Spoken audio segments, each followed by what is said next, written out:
El Señor esté con ustedes. Y con tu espíritu. Lectura del Santo Evangelio según San Lucas. Gloria a ti, Señor. En aquel tiempo fueron a ver a Jesús su madre y sus parientes, pero no podían llegar hasta donde él estaba, porque había mucha gente. Entonces alguien le fue a decir: tu madre y tus hermanos están allá afuera y quieren verte.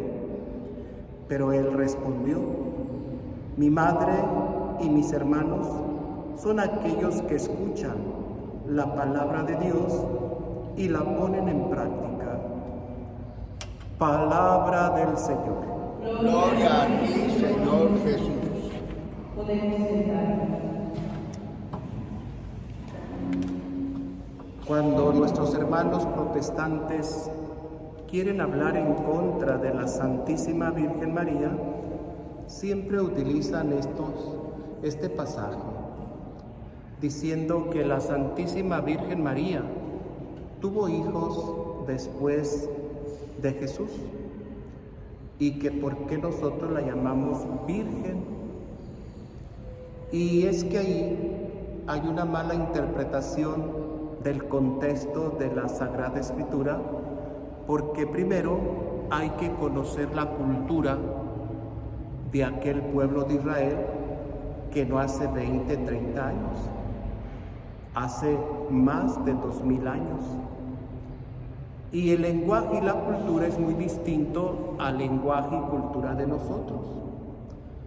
En aquel tiempo no existían todavía los términos de primos, sobrinos, como hoy nosotros conocemos para entablar este parentesco. Para ellos todos eran hermanos cuando sabían por su árbol genealógico que venían de un patriarca. Es decir, el pueblo de Israel está conformado por 12 patriarcas, 12 tribus. Y de cada patriarca se desprende toda una genealogía, una generación, y entre ellos se llaman hermanos. Aunque hayan pasado muchos años, ellos se siguen llamando hermanos. Por eso es que cuando la Santísima Virgen María sabe dónde está su hijo, entonces la acompañan personas muy allegadas a ella, que pertenecen a la misma tribu de la cual María desciende del patriarca. Y por eso en un principio este pasaje dice que María y sus parientes fueron a buscar a Jesús.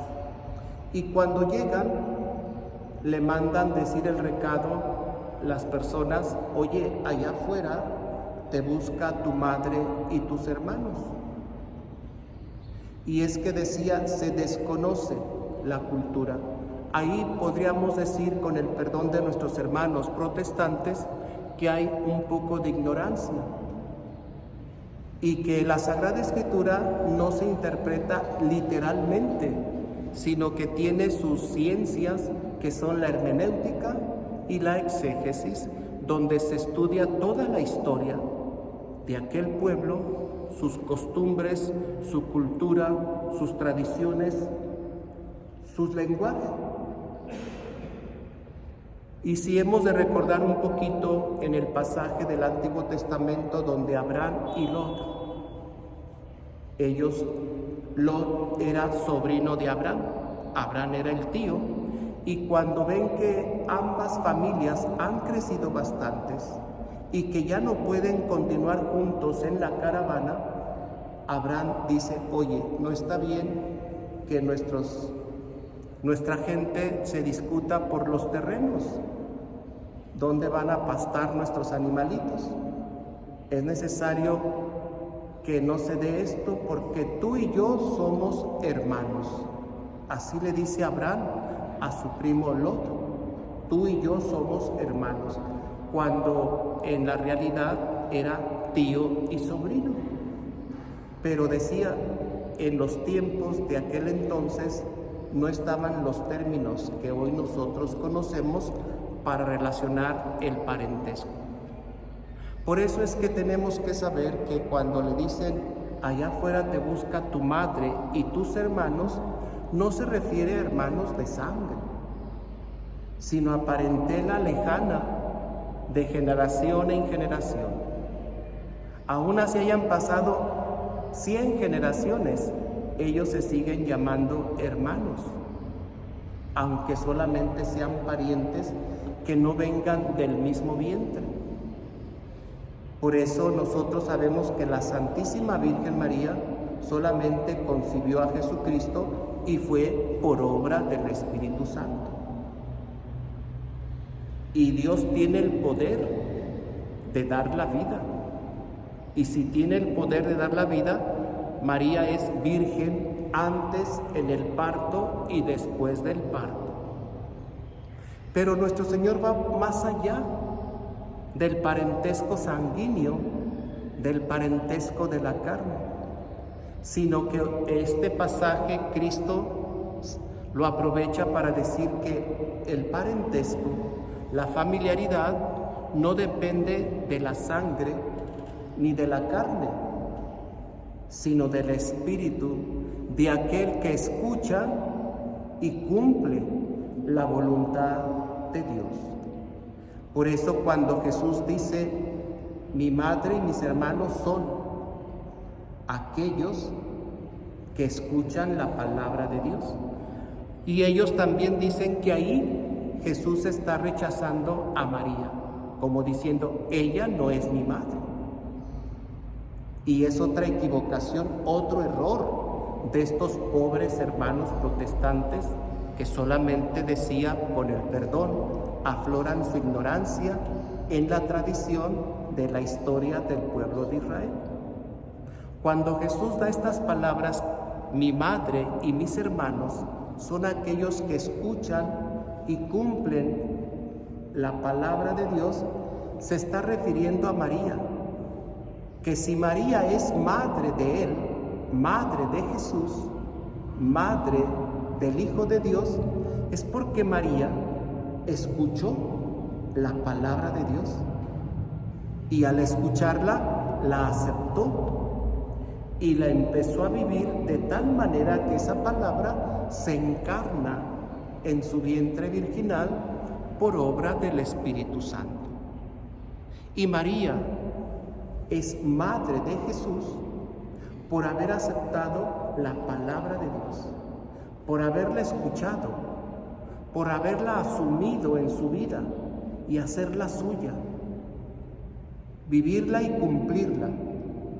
Por eso dice, mi madre y mis hermanos son aquellos que a ejemplo de mi madre María escuchó, aceptó y vivió la palabra de Dios, de tal manera que entonces la palabra de Dios se encarna y es ahí la presencia de Jesús, verdaderamente hombre por la encarnación, pero también verdaderamente Dios, porque es la palabra de Dios que viene a nosotros en un lenguaje muy humano, en un lenguaje que podemos entender que es verdaderamente hombre y verdaderamente Dios.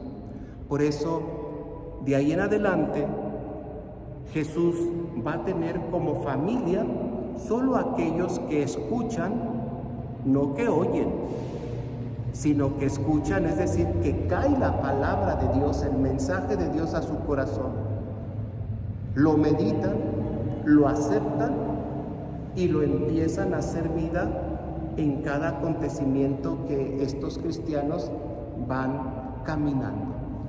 Por eso, hermanos, Jesucristo viene a dar esa plenitud de la familiaridad en el espíritu, de escuchar, aceptar, vivir, proyectar la palabra del Señor.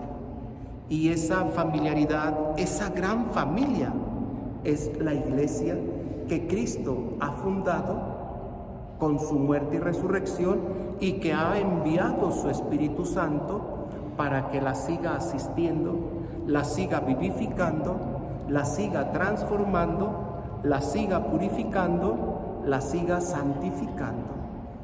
Y si cada uno de nosotros que estamos escuchando este mensaje creemos que somos de la familia de Cristo, bueno, vámonos preguntando, ¿qué tanto escucho yo la palabra de Dios? Y al escucharla, ¿asumo yo un compromiso de ella y en ella para vivirla y transmitirla a través de mis obras? Como María nos transmitió y nos dio esa palabra de Dios que ella escuchó, que ella asumió, nos la da, nos la transmite en la persona de Jesucristo nuestro Señor. Tú y yo que estamos escuchando esta palabra, este mensaje, en el caminar de los años de nuestra vida, ¿qué tanto hemos escuchado la palabra de Dios? Es decir, ¿qué tanto la hemos hecho nuestra? ¿Y qué otro tanto más la hemos proyectado de tal manera que los demás vean ya en nosotros la persona de Cristo? Y digamos entonces como San Pablo, no soy yo el que vivo, sino que es Cristo quien vive en mí. Hoy pidamos al Señor en esta celebración, en esta meditación de la palabra, que nos conceda también como María ser parte de esa gran familia de Cristo, que no solamente seamos parte de la iglesia por un documento, un archivo de notaría, por el bautismo, la confirmación, los sacramentos, sino que en verdad vivamos y nos sintamos al vivir parte de esta gran familia que es la iglesia que Cristo fundó en su persona. Que así sea. Así sea.